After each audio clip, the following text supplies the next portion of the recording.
जय हिंद साथियों। Energy up academy पर आपका स्वागत है। साथियों, आज हम आपके लिए लेकर आए हैं करंट अफेयर के बहुत ही प्यारे क्वेश्चन जो आपके आने वाले एग्जाम में आपके लिए काफ़ी हेल्पफुल साबित होंगे। तो दोस्तों, स्टार्ट करते हैं बिना किसी देरी के। क्वेश्चन नंबर 1, भारत का पहला जासूसी उपग्रह किसके द्वारा बनाया गया है जिसे स्पेसएक्स रॉकेट द्वारा लॉन्च किया जाएगा?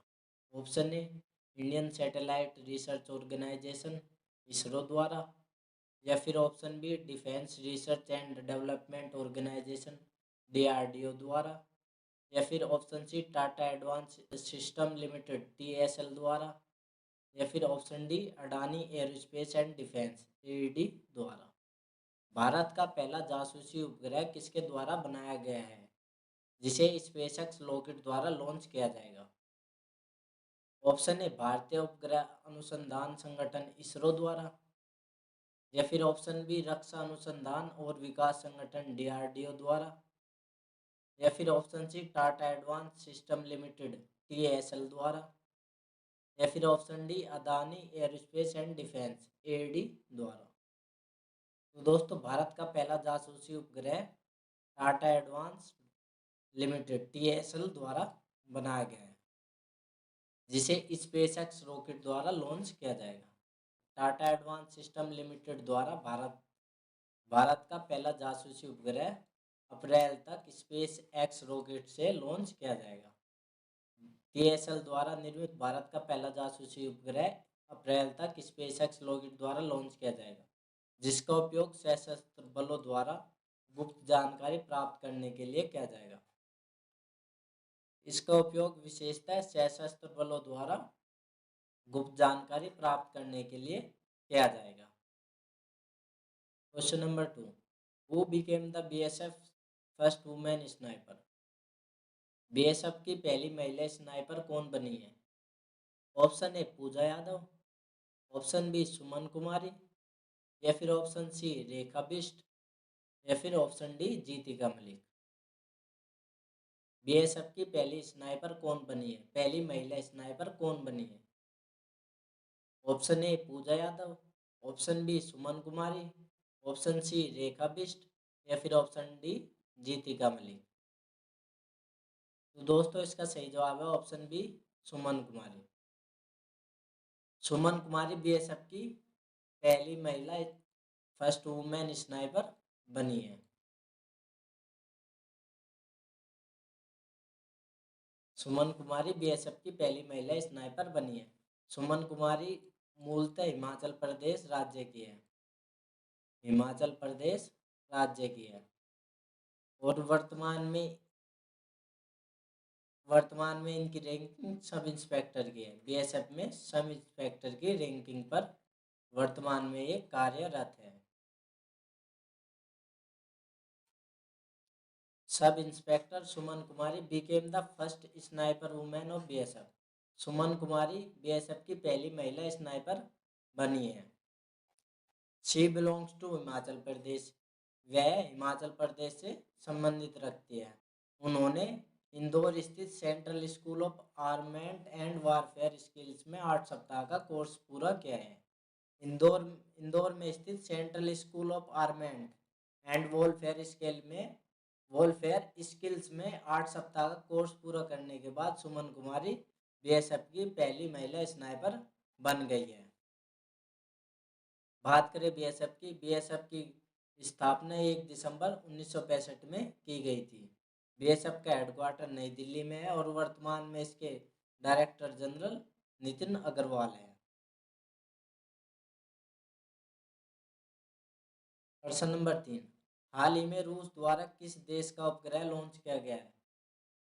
ऑप्शन ए, ईरान का, ऑप्शन बी, अफगानिस्तान का, ऑप्शन सी, साउथ कोरिया का, या फिर ऑप्शन डी, इंडोनेशिया का।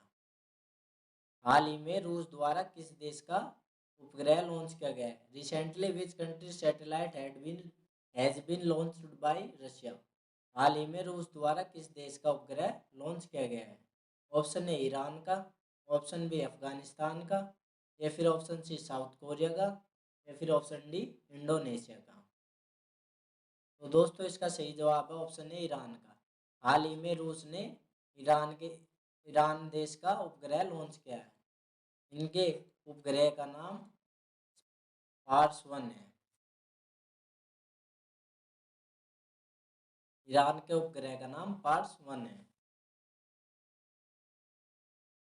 रूस ने एक ईरानी उपग्रह पार्स 1 का सफलतापूर्वक कक्षा में लॉन्च किया है।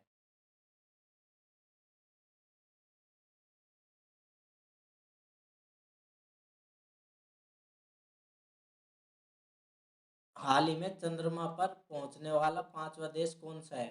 पांचवा देश कौन सा है? हाल ही में चंद्रमा पर पहुंचने वाला पांचवा देश कौन सा है? ऑन द मून, मून पर पहुंचने वाला पांचवा देश कौन सा है? जापान। हाल ही में जापान चंद्रमा पर पहुंचने वाला पांचवा देश बन गया है।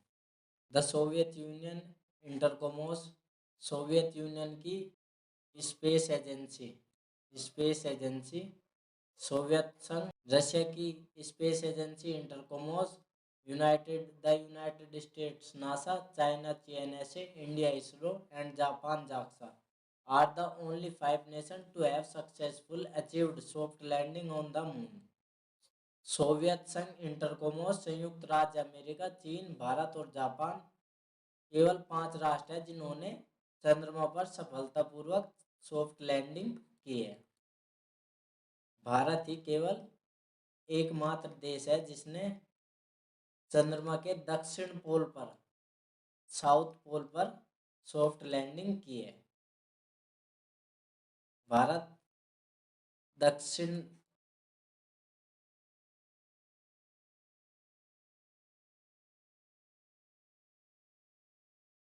भारत चंद्रमा के दक्षिण ध्रुव पर लैंडिंग करने वाला केवल एकमात्र देश है।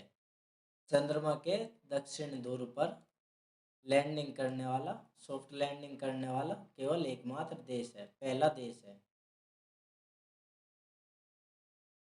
बात करें ईरान की, ईरान की राजधानी तेहरान है और ईरान की करेंसी ईरानियन रियाल है।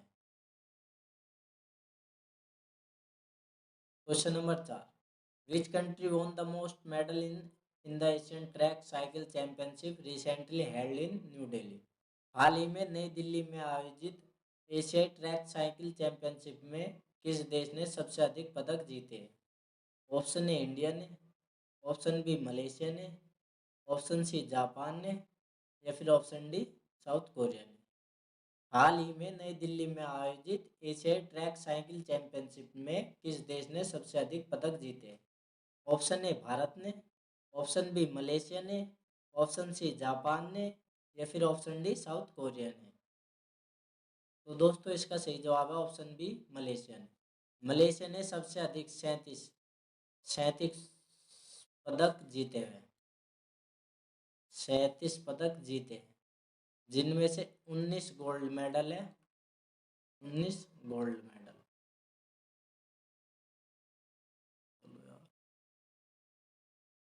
मलेशिया ने एशियाई ट्रैक साइकिल चैंपियनशिप 2024 में 37 पदक जीते हैं, जिनमें से 19 स्वर्ण पदक है। दूसरे स्थान पर जापान ने 24 पदक जीते हैं, जिनमें से 17 गोल्ड मेडल है। भारत इस प्रतियोगिता में चौथे स्थान पर रहा। भारत ने 18 मेडल जीते, जिनमें से 9 गोल्ड मेडल है।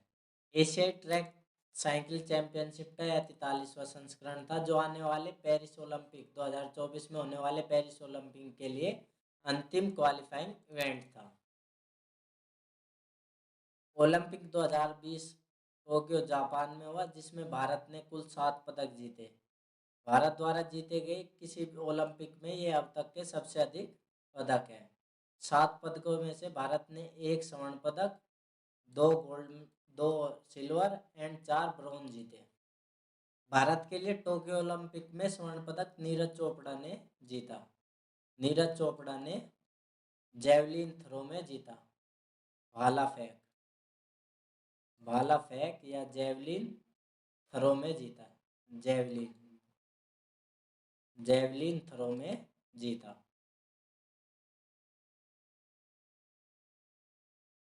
Question number 5, recently NASA and which country space agency have joined to launch the world first wooden satellite? हाल ही में नासा और किस देश की अंतरिक्ष एजेंसी दुनिया के पहले लकड़ी के उपग्रह को लॉन्च करने के लिए शामिल हुए हैं, यानी कि एक जगह इकट्ठा हुए हैं? Option A Japan, option B Russia, option C India या फिर ऑप्शन डी यूके। हाल ही में नासा और किस देश के अंतरिक्ष एजेंसी दुनिया के पहले लकड़ी के उपग्रह को लॉन्च करने के लिए शामिल हुए हैं? Option A Japan, option B Russia, option C India या फिर ऑप्शन डी यूके। तो दोस्तों इसका सही जवाब है ऑप्शन ए जापान। अमेरिका की कंपनी नासा, अमेरिका की कंपनी नासा और जापान की कंपनी जाक्सा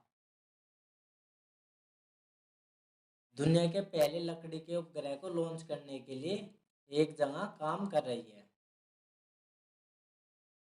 यह लकड़ी का उपग्रह क्योटो क्योटो यूनिवर्सिटी के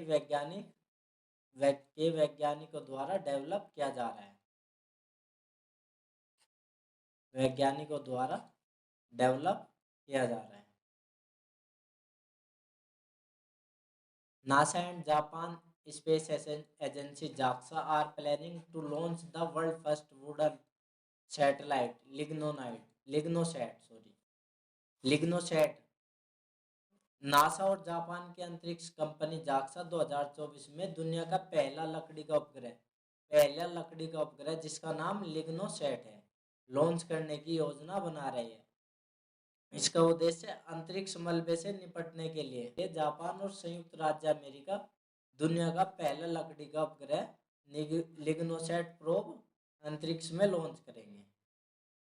इसे मैग्नोलिया लकड़ी से बनाया गया है। जापान और अमेरिका दुनिया का पहला लकड़ी का उपग्रह जिसका नाम लिग्नोसैट प्रोब अंतरिक्ष में लॉन्च करेंगे।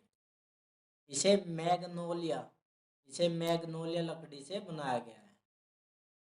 अमेरिकी अंतरिक्ष एजेंसी नासा ने दुनिया के महासागरों और वायुमंडल की बारीकी का अध्ययन करने के लिए 8 फरवरी को एक नया उपग्रह लॉन्च किया था। हाल ही में दुनिया के महासागरों और वायुमंडल का बारीकी से अध्ययन करने के लिए अमेरिका एजेंसी कंपनी नासा ने 8 फरवरी को पेस नामक उपग्रह लॉन्च किया था।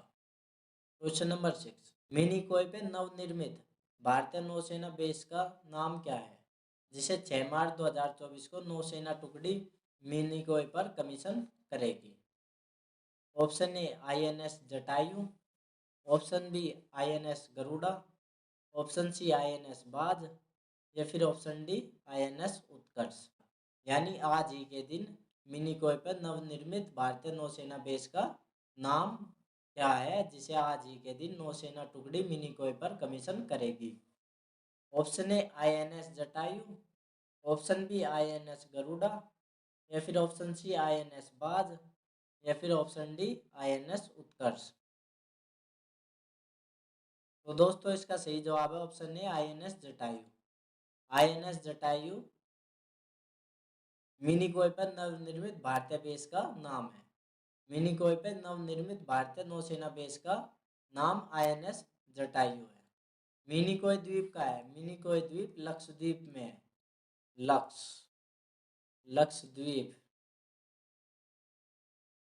लक्षद्वीप में है। लक्षद्वीप की राजधानी क्या है? लक्षद्वीप की राजधानी कावारत्ती है। भारतीय नौसेना 6 मार्च को नौसेना प्रमुख एडमिरल R हरिकुमार की उपस्थिति में नौसेना डिचमेंट मिनिकोय को INS जटायु के रूप में कमीशन करेगी। रणनीतिक रूप से महत्वपूर्ण लक्षद्वीप समूह में सुरक्षा बुनियादी ढांचे को बढ़ाने के लिए नौसेना के संकल्प में यह एक महत्वपूर्ण मील का पत्थर है। बात करें इंडियन नेवी की, तो इंडियन नेवी दिवस 4 दिसंबर को मनाया जाता है। फादर ऑफ इंडियन नेवी के पिता छत्रपति शिवाजी महाराज को माना जाता है। छत्रपति शिवाजी महाराज को भारतीय नौसेना का पिता माना जाता है या जनक माना जाता है। भारतीय नौसेना की स्थापना 5 सितंबर 1612 को की गई थी। इसका मोटो साम नो वरुण है, जिसका अर्थ जल के भगवान हमारे लिए शुभ है, जल के भगवान हमारे लिए शुभ हो।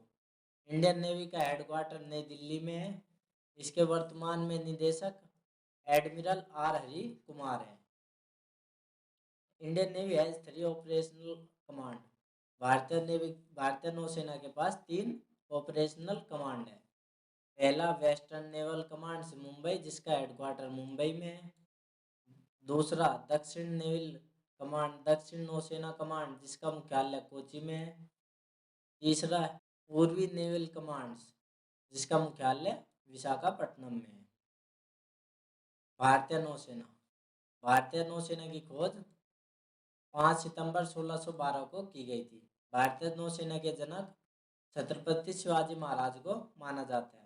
नौसेना दिवस 4 दिसंबर को माना जाता है। भारतीय नौसेना का मोटो उद्देश्य साम नो वरुण है, जिसका अर्थ है जल के भगवान हमारे लिए शुभ हो, जल के भगवान हमारे लिए शुभ हो। भारतीय नौसेना का मुख्यालय नई दिल्ली में स्थित है। वर्तमान में भारतीय नौसेना के डायरेक्टर जनरल निदेशक एडमिरल आर हरि कुमार है। Question number 7, recently a new species of sea slug has been found in which state? हाल ही में किस राज्य में समुद्री स्लग की एक नई प्रजाति पाई गई है?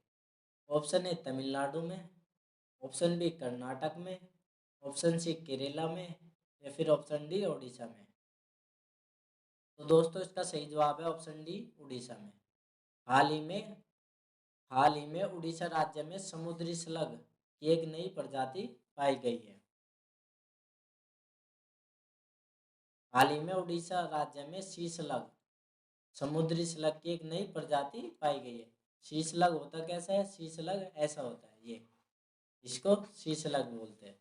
उड़ीसा में समुद्री स्लग की नई प्रजाति का नाम राष्ट्रपति द्रौपदी मुर्मू के नाम पर रखा गया है। उड़ीसा की राजधानी भुवनेश्वर है। वहीं उड़ीसा के प्रमुख लोक नृत्य गोटी पौवा, घुमेरा, छाऊ, संबलपुरी, दलखाई, पाइका, रानप्पा, चेती और घोड़ा है। वहीं ओडिशा के प्रमुख पर्व छाऊ, धनु यात्रा, राज पर्व, बाल यात्रा, कोणार्क उत्सव और नुआखाई है। उड़ीसा की राजधानी भुवनेश्वर है। उड़ीसा के प्रमुख लोक नृत्य गोटी पौवा, घुमेरा, छाऊ, संबलपुर, दलखाई, पाइका, रानप्पा, चेती और घोड़ा है। वहीं उड़ीसा के प्रमुख त्योहार छाऊ, धनु यात्रा, राज पर्व, बाल यात्रा, कोणार्क उत्सव और नुआखाई है। Question number 8, recently silver Tarakasi of which state has got GI tag status? हाल ही में किस राज्य के सिल्वर तारकासी को जीआई टैग का दर्जा मिला है? ऑप्शन ए उड़ीसा के, ऑप्शन बी हरियाणा के, ऑप्शन सी मध्य प्रदेश के, या फिर ऑप्शन डी छत्तीसगढ़ के। हाल ही में किस राज्य के सिल्वर तारकसी को जीआई टैग का दर्जा मिला है? Option A Orissa, option B Haryana, option C Madhya Pradesh, या फिर ऑप्शन डी छत्तीसगढ़। तो दोस्तों इसका सही जवाब है ऑप्शन ए उड़ीसा। उड़ीसा राज्य के सिल्वर तारकसी को जीआई टैग का दर्जा मिला है। हाल ही में उड़ीसा राज्य के सिल्वर तारकसी को जीआई टैग का दर्जा मिला है। उड़ीसा के कटक की प्रसिद्ध चांदी तारकसी को जीआई टैग का दर्जा मिला है। With this Orissa has received 26 GI tag to date. इसी के साथ अब तक उड़ीसा के 26 उत्पादों को जीआई टैग मिल गया है। The other products to join the GI League are the Bhangalpur muslin in one of the popular traditional craft of Bengal, Naraspur crochet lace product and Kutch rogan craft। GI league में शामिल होने वाला अन्य उत्पाद बांग्लार मलमल, बंगाल के लोकप्रिय पारंपरिक शिल्प नरसापुर कोकरीट फीता उत्पाद और कच रोगन शिल्प में से एक है। इसके साथ ही अब तक बंगाल के 28 उत्पादों को जीआई टैग मिल गया है। सबसे अधिक तमिलनाडु के 61 उत्पादों को जीआई टैग मिला है। वहीं इसके बाद उत्तर प्रदेश के 56 उत्पादों को जीआई टैग मिला है।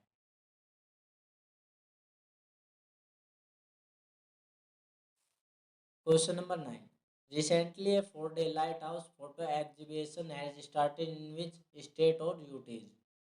हाल ही में 4 दिवसीय लाइट हाउस फोटो प्रदर्शनी किस राज्य या केंद्र शासित प्रदेश में शुरू हुई है?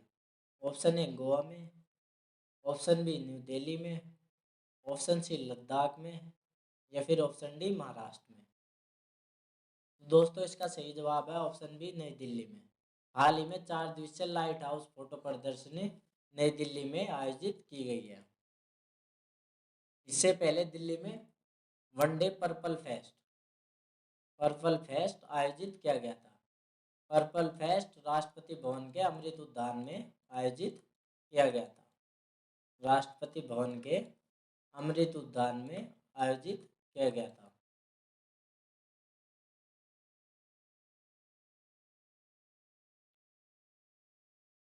प्रश्न नंबर 10। राष्ट्रीय सुरक्षा दिवस किस दिन मनाया जाता है? ऑप्शन ए 29 फरवरी को, ऑप्शन बी 1 मार्च को, ऑप्शन सी 3 मार्च को, या फिर ऑप्शन डी 4 मार्च को। तो दोस्तों इसका सही जवाब है ऑप्शन डी 4 मार्च को। 4 मार्च को राष्ट्रीय सुरक्षा दिवस मनाया जाता है। वहीं 3 मार्च को वर्ल्ड वाइल्ड लाइफ डेज मनाया जाता है। विश्व वन्य जीव दिवस, विश्व वन्य जीव दिवस मनाया जाता है।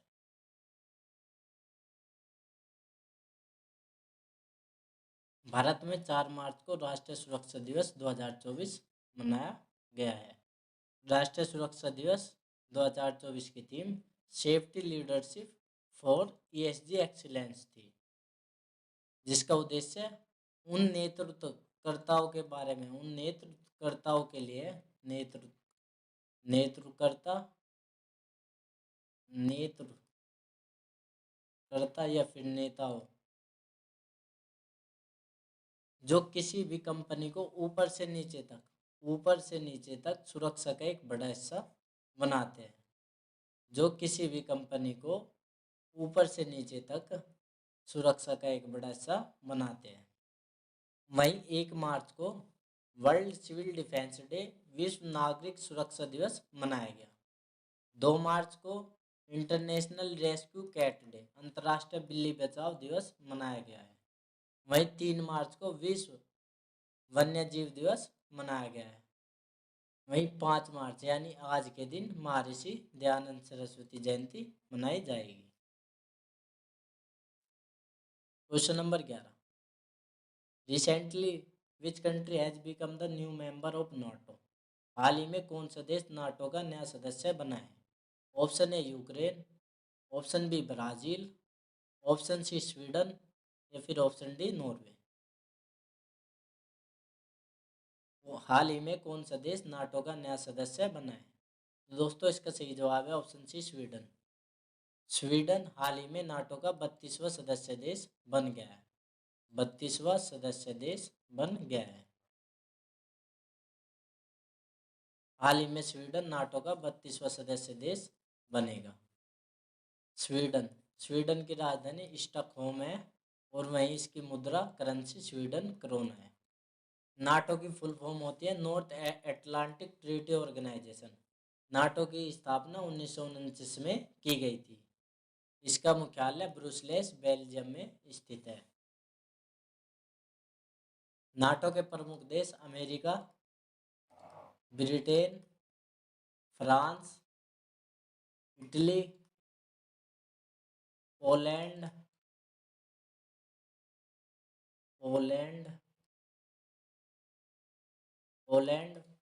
फ्रांस, तुर्की इत्यादि है। स्वीडन वर्तमान में नाटो का 32वां सदस्य देश बन गया है। Question number 12। Recently the assembly of which state had protested against the proposal to impose floods on the India Myanmar border.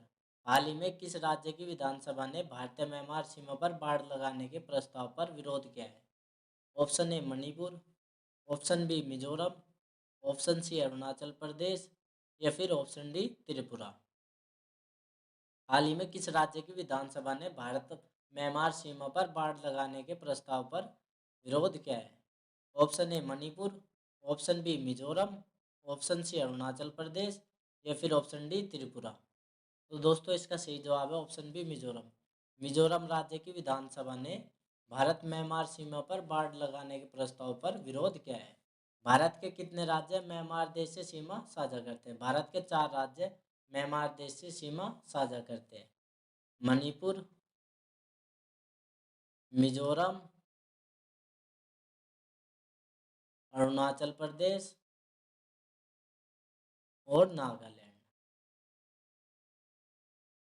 Bharat के 4 राज्य मिजोरम से अपनी सीमा साझा करते हैं। मिजोरम की विधानसभा ने भारत म्यांमार सीमा पर बाढ़ लगाने के प्रस्ताव का विरोध किया है। भारत के 4 राज्य मिजोरम, मणिपुर, नागालैंड और अरुणाचल प्रदेश म्यांमार के साथ 1643 किलोमीटर लंबी सीमा साझा करते हैं। India boundary share. भारत अपनी सीमा 7 देशों के साथ में साझा करता है। 7 देशों के साथ में सीमा साझा करता है। भारत की सबसे लंबी सीमा बांग्लादेश के साथ लगती है, जिसकी लंबाई 4096 किलोमीटर है। वहीं दूसरे नंबर पर भारत की सबसे लंबी सीमा चीन के साथ लगती है, जिसकी लंबाई 3488 किलोमीटर है। भारत की तीसरी सबसे लंबी सीमा पाकिस्तान के साथ लगती है, जिसकी लंबाई 3327 किलोमीटर है। भारत पाकिस्तान सीमा को रेड क्लिफ के नाम से भी जाना जाता है। रेड क्लिफ के नाम से जाना जाता है। Red Cliff. वहीं भारत और चाइना की सीमा को मैकमोहन रेखा के नाम से जाना जाता है। भारत नेपाल के साथ में 1751 मीटर लंबी सीमा साझा करता है। वहीं भारत म्यांमार के साथ में 1643 किलोमीटर लंबी सीमा साझा करता है। भारत भूटान के साथ में अपनी 699 किलोमीटर सीमा साझा करता है और अफगानिस्तान के साथ में 106 किलोमीटर लंबी सीमा साझा करता है। Question number 13। Recently former governor of Uttar Pradesh Aziz Qureshi passed away at the age of 82 belonged which state? हाल ही में उत्तर प्रदेश के पूर्व राज्यपाल अजीज कुरैशी का 82 वर्ष की आयु में निधन हो गया। वे किस राज्य के थे? ऑप्शन ए मध्य प्रदेश के, ऑप्शन बी उत्तर प्रदेश के, ऑप्शन सी गुजरात के या फिर ऑप्शन डी जम्मू कश्मीर के। हाल ही में उत्तर प्रदेश के पूर्व राज्यपाल अजीज कुरैशी का 82 वर्ष की आयु में निधन हो गया है। वे किस राज्य के थे? ऑप्शन ए उत्तर प्रदेश के, ऑप्शन ए मध्य प्रदेश के, ऑप्शन बी उत्तर प्रदेश के, ऑप्शन सी गुजरात के या फिर ऑप्शन डी जम्मू कश्मीर के। तो दोस्तों इसका सही जवाब है ऑप्शन ए मध्य प्रदेश के। उत्तर प्रदेश के पूर्व राज्यपाल अजीज कुरैशी का संबंध मध्य प्रदेश राज्य से था। मध्य प्रदेश राज्य। अजीज कुरैशी न केवल उत्तर प्रदेश के बल्कि उत्तराखंड और मिजोरम के भी राज्यपाल रहे। इनका संबंध कांग्रेस पार्टी से था। इनकी 82 वर्ष की आयु में भोपाल में मृत्यु हो गई है।